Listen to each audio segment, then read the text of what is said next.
The capacitors each having a capacitance C and breakdown voltage V। दो capacitor हैं, हर एक का कैपेसिटेंस C है और ब्रेकडाउन वोल्टेज V है, आर जॉइंट इन सीरीज। देखो दो कैपेसिटर्स हैं, सीरीज में जोड़ दिया जी, इसे कैपेसिटेंस C, इसे कैपेसिटेंस C, कैपेसिटेंस इसका भी C और इसका भी C। इसकी ब्रेकडाउन वोल्टेज कितनी है V और इसकी breakdown voltage V। Breakdown voltage का मतलब बताऊंगा क्या होता है, ठीक है ना। कैपेसिटेंस दोनों का C है, सीरीज में जुड़े हुए और ब्रेकडाउन वोल्टेज दोनों की V है।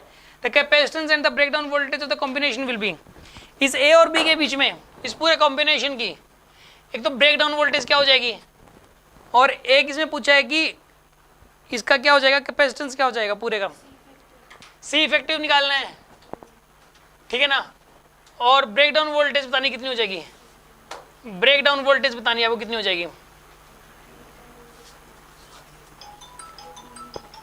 इसी क्वेश्चन में ये बताना आपको कि ब्रेकडाउन वोल्टेज क्या हो जाएगी, ठीक है ना। एक तो C इफेक्टिव बताना है और एक ब्रेकडाउन वोल्टेज आपको बतानी कितनी हो जाएगी। ब्रेकडाउन वोल्टेज क्या होता है मैं बताता हूँ, मैक्सिमम चार्ज को होल्ड करने की कैपेसिटी, मैक्सिमम चार्ज को होल्ड करने की कैपेसिटी को बोलते हैं। जैसे कि मान लो कि कोई कैपेसिटर है, उसकी प्लेट इसके मान लो प्लस और माइनस हो, इतना ज़्यादा चार्ज ले सकते हैं। तो अगर इससे ज़्यादा चार्ज दोगे ना, जैसे कि मान लो कैपेसिटर है, ये ज़्यादा से ज़्यादा इस पर प्लस 100 को लंबा सकते हैं, इसे माइनस 100। अगर इससे ज़्यादा चार्ज को दोगे ना तो ये यहाँ पे जो एयर है ना वो ब्रेक होना शुरू हो जाएगी।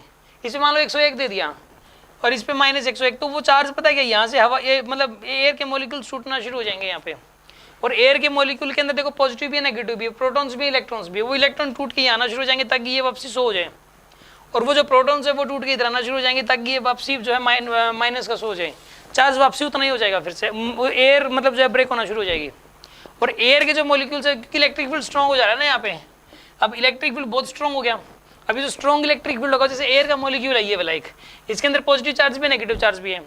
इस इलेक्ट्रिक फील्ड के अंदर क्या होगा कि इसका ना ये ऐसे शेप बना लेगा, यहाँ पॉजिटिव यहाँ नेगेटिव, एयर का मॉलिक्यूल, जब ये इलेक्ट्रिक फील्ड स्ट्रॉन्ग होगा तो। और जब आप इस इलेक्ट्रिक फील्ड को स्ट्रॉन्ग करते जाओगे तो इसकी शेप है ना बिल्कुल ऐसे हो जाएगी यहाँ पे, बिल्कुल ऐसे, मतलब ये पॉजिटिव है नेगेटिव। और फिर क्या होगा कि अचानक जब इलेक्ट्रिक फील्ड इतना ज़्यादा स्ट्रॉन्ग हो जाएगा तो ये टूट ही जाएगा मॉलिक्यूल, और ये नेगेटिव वाला तो इधर आ जाएगा इस प्लेट के ऊपर, और ये पॉजिटिव वाला इधर चला जाएगा इस प्लेट पे, ताकि वापस प्लस और माइनस हो जाए, ताकि वापस प्लस और माइनस हो जाए इसके अंदर, ताकि वापस इन प्लेट्स के ऊपर चार्जेस वही वाले हो जाएं। आगे बात समझ में आपको। तो इसके अंदर जो ब्रेकडाउन वोल्टेज जो हो सकती है ना, जो मतलब सपोज इसके अक्रॉस से ब्रेकडाउन वोल्टेज मान लो 20 वोल्ट आ सकते हैं ज़्यादा से ज़्यादा, इसके अक्रॉस भी 20 आ सकती है, तो पूरे कॉम्बिनेशन के अक्रॉस मैक्सिमम ब्रेकडाउन वोल्टेज कितनी आ सकती है, कहने का मतलब ये है। और इसी तरीके से मैक्सिमम कैपेसिटी C इफेक्टिव कितना होगा इसके अंदर, ये आपको बताना है। कौन बता सकता है आंसर, बताओ इसका ऑप्शन जो है आपको क्या लगता है, विद रीजन, रीजन बताना आपको। इस वाले क्वेश्चन के अंदर देखो इसका C इफेक्टिव तो आ जाएगा यहाँ पे C/2, क्योंकि सीरीज में ये, सीरीज में तो फिर मतलब जो है 1/C effective equal to 1/C1 plus 1/C2 लगता है। तो C अगर ये फॉर्मूला लगता है इसके अंदर तो उससे आ जाएगा, सीरीज में तो C/2 ही होगा यहाँ पर ये, ठीक है ना। अब ब्रेकडाउन वोल्टेज पर सोचने वाली बात है, देखो मान लो Q का चार्ज आया, वोल्टेज वैसे ऐड होती है सीरीज में, सीरीज में वोल्टेज ऐड होती है, V + V2V हो जाएगा, ठीक है। लेकिन इसमें ना एक चीज और मैं आपको बता दे रहा हूँ, देखो मान लो Q का चार्ज गया, ये मैक्सिमम 100 कूलम ले सकता है सपोज, तो ये वाली प्लेट भी मैक्सिमम 100 ले सकती है, तो +100 इसने ले लिया, -100 इसने लिया, ऐसे ही +100 इसने ले लिया और -100 इसने ले लिया। इसके अक्रॉस वोल्टेज V आ गई, ब्रेकडाउन वोल्टेज मैक्सिमम, इसके अक्रॉस भी V आ गई, तो टोटल दोनों के अक्रॉस मिला के कितनी आ गई 2V। तो यहाँ पे आप एक बैटरी जोड़ सकते हो 2V की, तो भी कोई प्रॉब्लम नहीं है, 2V की बैटरी जोड़ दोगे तो कोई भी प्रॉब्लम नहीं है इसके अंदर। ये दोनों मतलब जैसे कोई भी ब्रेक नहीं होगा, मतलब इसमें कहीं पर भी ऐसे एयर में स्पार्किंग नहीं होगी, कहने का मतलब ये है। ये दोनों मिलके 2V की वोल्टेज को भी होल्ड, अकेला जो ये अकेला कैपेसिटर होता है तो इसके अक्रॉस V वोल्टेज से ज्यादा की बैटरी जोड़ते ही वहाँ पे स्पार्किंग होना शुरू हो जाती है, यहाँ पे एयर ब्रेक होना शुरू हो जाती है। इस अकेले के अक्रॉस अगर V वोल्ट की बैटरी जोड़ती, 20 वोल्ट है मतलब ये कैपेसिटर है, और इसके अक्रॉस V वोल्ट से भी ज्यादा थोड़ी सी अगर V+ वोल्ट यानी V से थोड़ी सी ज्यादा बैटरी अगर जोड़ देते हैं तो ये भी ब्रेक डाउन हो जाती है।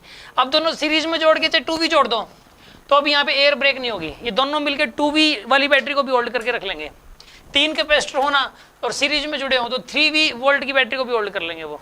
आगे होगी बात समझ में आपको ये वाली, है ना।